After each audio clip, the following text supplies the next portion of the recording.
మళ్లీ పుట్టి హంతకుడిని గుర్తించిన చిన్నపిల్ల యథార్థ కథ. రాత్రి 11 గంటలు దాటింది. చిన్న పట్టణంలోని పోలీస్ స్టేషన్లో లైట్లు మాత్రం ఇంకా వెలుగుతూనే ఉన్నాయి. డెస్క్ మీద ఫైళ్లు, పాత కేసుల రికార్డులు, గోడమీద వేలాడుతున్న ఒక పాత క్యాలెండర్. అక్కడ కూర్చుని ఉన్నాడు ఒక సబ్ ఇన్స్పెక్టర్. అతని పేరు అరుణ్ కుమార్. అతనొక పాత ఫైల్ తెరిచి చూస్తున్నాడు. ఆ ఫైల్ మీద పెద్ద అక్షరాల్లో రాసి ఉంది, అన్సాల్వ్డ్ మర్డర్ 1998. అతను నెమ్మదిగా ఫైల్ తిప్పుతున్నాడు. ఫోటో ఒకటి కనిపించింది. ఒక యువతి. ఆమె పేరు పూనం. పట్టణం దగ్గర ఉన్న ఒక చిన్న గ్రామంలో ఆమెను క్రూరంగా హత్య చేశారు. ఆమె తలపై రాయితో కొట్టారు. కేసు చాలా సంవత్సరాలు విచారణ జరిగినా హంతకుడు మాత్రం ఎప్పుడూ దొరకలేదు. ఫైల్ మూసేస్తూ అరుణ్ కుమార్ నిట్టూర్చాడు. ఇంతకాలం తర్వాత కూడా ఈ కేసు అలాగే ఉంది. కథలో 2 నెలలు వెనక్కి వెళ్దాం. ఒక చిన్న గ్రామం, చుట్టూ పొలాలు, దూరంగా కుక్కలు మొరుగుటున్న శబ్దం. అక్కడ ఒక ఇంట్లో ముగ్గురు కూర్చుని మాట్లాడుతున్నారు. నాన్నా, నేను మీకొక విషయం చెప్పాలా? చిన్న అమ్మాయి అడిగింది. ఆమె వయసు 5 ఏళ్లు మాత్రమే. తండ్రి నవ్వుతూ అన్నాడు, ఏమైంది బంగారం, చెప్పు. అమ్మాయి కొద్దిసేపు నిశ్శబ్దంగా కూర్చుంది. తర్వాత చాలా సీరియస్గా మాట్లాడింది. నన్ను ఒక మనిషి చంపాడు. ఆ మాట విన్న వెంటనే వాళ్ళు నవ్వేశారు. ఏమిటివి, సినిమా కథలా అని తల్లి అడిగింది. కాని అమ్మాయి ముఖంలో మాత్రం నవ్వులేదు. ఆమె కళ్లలో ఒక విచిత్రమైన భయముంది. అది నిజం. నేను ముందుగా ఇంకో ఊర్లో ఉండేదాన్ని. అక్కడ నాకు మరో అమ్మా నాన్న ఉండేవారు. తండ్రి కొంచెం గమనంగా అడిగాడు, మరి ఆ ఊరు ఎక్కడా? నాకు పేరు కూడా వేరే. నా పేరు పూనం అంది. ఇంట్లో నిశ్శబ్దమేర్పడింది. ఎందుకంటే ఆ అమ్మాయి పేరు పూనం కాదు, ఆమె పేరు మేఘన. తల్లి నవ్వుతూ చెప్పింది, బంగారం, నీకెవరో కథలు చెప్పి ఉంటారు. కాని అమ్మాయి ఒక్కసారిగా కోపంగా చూసింది. నేను అబద్ధం చెప్పడం లేదు. నన్ను ఒక మనిషి రాయితో కొట్టి చంపాడు. ఇప్పుడు వాళ్లకి కొంచెం అసౌకర్యంగా అనిపించింది. తండ్రి అడిగాడు, అతని పేరు తెలుసా? అమ్మాయి కాసేపు ఆలోచించింది. రమేష్, ఆమె చెప్పింది.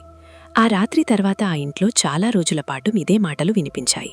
ప్రతిరోజు, ప్రతిసారి ఆ చిన్న పాప అదే కథ చెబుతోంది. నాకు ఒక ఎర్ర రంగు ఇల్లు ఉంది. మా ఇంటి దగ్గర పెద్ద బావి ఉంది. నా నాన్నకి చిన్న షాపుంది. ఆ రోజు రాత్రి నేను బయటికి వెళ్లాను. అప్పుడు రమేష్ వచ్చాడు. తల్లి ఒకరోజు కోపంగా అంది, చాలు, ఇక ఈ కథలు చెప్పకూడదు. అమ్మాయి నిశ్శబ్దంగా కూర్చుంది. కాని 2 నిమిషాల తర్వాత మళ్లీ అదే మాట. అమ్మా, నేను అబద్ధం చెప్పడం లేదు. కొన్ని వారాలు ఇలా గడిచిపోయాయి.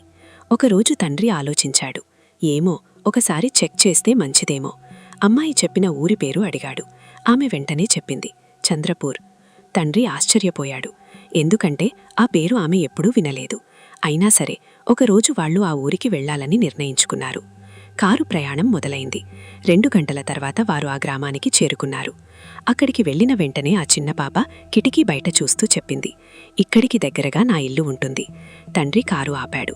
అమ్మాయి దిగింది. ఆమె చుట్టూ చూసింది. తర్వాత ఒక దారివైపు నడిచింది. ఎవరూ చెప్పలేదు, ఎవరూ చూపలేదు. కాని ఆమె నేరుగా ఒక చిన్న ఇంటి ముందు ఆగింది. ఇది మా ఇల్లు అంది. ఇంట్లో ఉన్న ఒక వృద్ధ మహిళ బయటకు వచ్చింది. ఆమె ఆ అమ్మాయిని చూసి ఆశ్చర్యపోయింది. ఎవరు మీరు? అప్పుడు ఆ చిన్న పాప ఒక్కసారిగా ఏడవడం మొదలుపెట్టింది. అమ్మా అంది. అక్కడ ఉన్నవాళ్లంతా ఒక్కసారిగా షాకయ్యారు. ఆ వృద్ధ మహిళకి నిజంగా ఒక కూతురుండేది. ఆమె పేరు పూనం. కొన్ని సంవత్సరాల క్రితం ఆమె హత్యకు గురైంది. ఆ విషయం గ్రామంలో అందరికీ తెలుసు. తండ్రి భయంతో అడిగాడు, మీ కూతురు ఎలా చనిపోయింది? ఆమె కళ్లల్లో నీళ్లు వచ్చాయి. ఒక మనిషి ఆమెను రాయితో కొట్టి చంపాడు. కేసు ఇంకా సాల్వ్ కాలేదు. ఇప్పుడు అక్కడున్న వాళ్లందరికీ గుండెల్లో గుబులు మొదలైంది.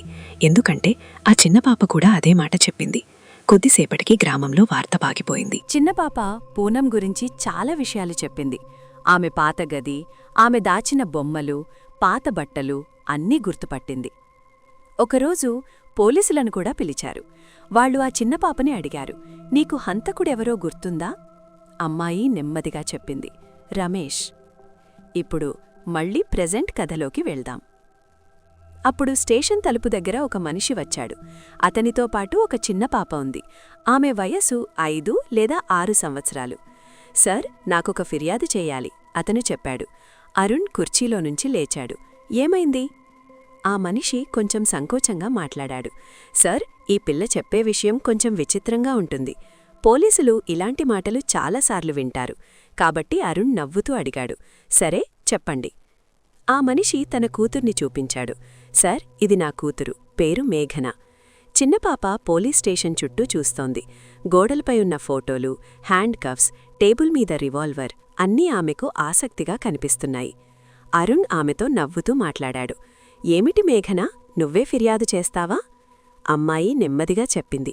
నన్ను చంపిన మనిషిని పట్టుకోవాలి. స్టేషన్ ఒక్కసారిగా నిశ్శబ్దంగా మారింది. అరుణ్ కళ్ళు పెద్దవయ్యాయి. ఏమిటి? ఆమె మళ్ళీ అదే మాట చెప్పింది. నన్నొక మనిషి చంపాడు. ఆమె తండ్రి వెంటనే అన్నాడు. సర్, ఇదే మాట 2 నెలలుగా చెబుతోంది. అరుణ్ కాస్త ఆసక్తిగా మారాడు.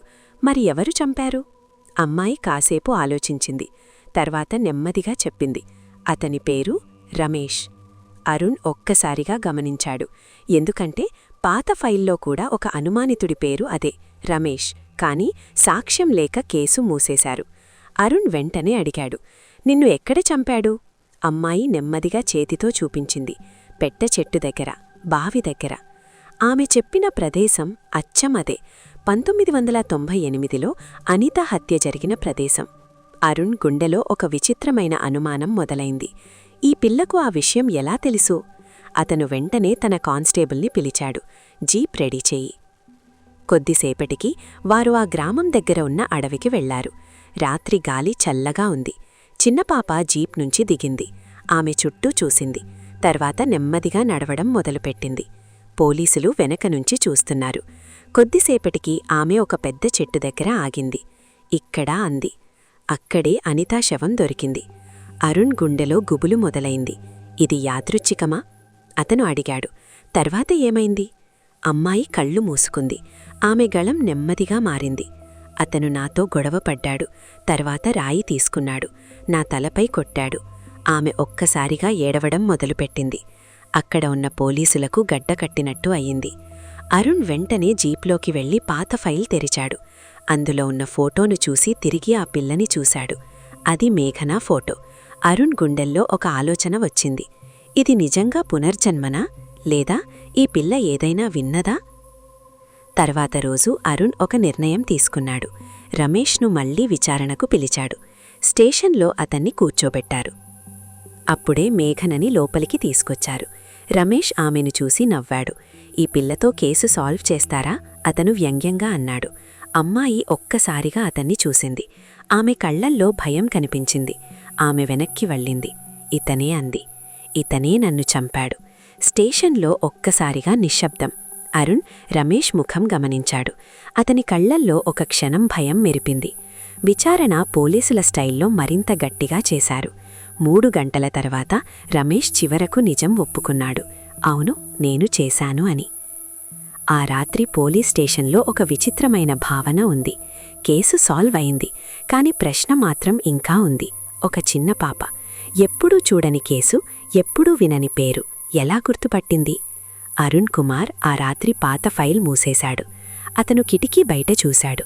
చంద్రుడు మెల్లగా మబ్బుల వెనుక దాక్కుంటున్నాడు. అతను నెమ్మదిగా అనుకున్నాడు.